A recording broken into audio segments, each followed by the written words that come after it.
সুদ ব্যবস্থা সমাজকে কলঙ্কিত করে দেয়, ধনী লোককে ধনী বানায়, গরিবকে আরো গরিব বানিয়ে দেয়। আর এই সুদের প্রচলন করছে কারুন।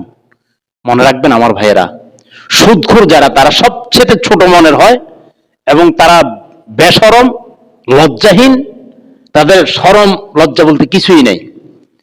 এই জন্য সুদখোর তার কত যে আযাব গজব, দুনিয়ার থেকে গেলে রক্তের সাগরে সে হাবুডুবু খাবে। আল্লাহ রসুল যখন মেরাজে গিয়েছিলেন, যাওয়ার সময় জান্নাত জাহান্নাম তিনি ভ্রমণ করছেন। জাহান্নামীদের শাস্তি আল্লাহ রসুলকে দেখানো হয়েছে। এর মধ্যে সুদখোর, তাদেরকে রক্তের সাগরে তারা হাবুডুবু খাচ্ছে আর পাথর মারা হচ্ছে।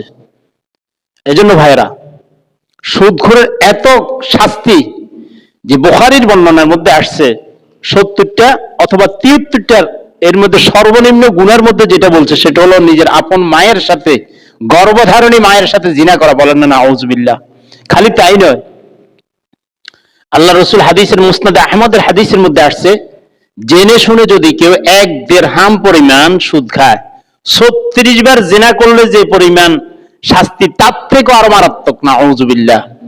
সুদখোরেরা তারা লজ্জিত, অপমানিত হবে এবং তারা দুনিয়াও, আজকে যদি ইসলামিক সমাজ ব্যবস্থার মধ্যে যদি জাকাত ব্যবস্থা থাকতো তাহলে এই সুদখোররা এই সুদ ব্যবস্থা রাখতে পারতো না। আমাদের সমাজের মধ্যে দেখিয়েন, কেউ 5 টাকা, 10 টাকা, লাখে কিছু, 20,000 এই জাতীয় জমি বন্ধকের নাম দিয়া এই জাতীয় যতগুলো করতেছে, এরা হলো সুদি কারবার।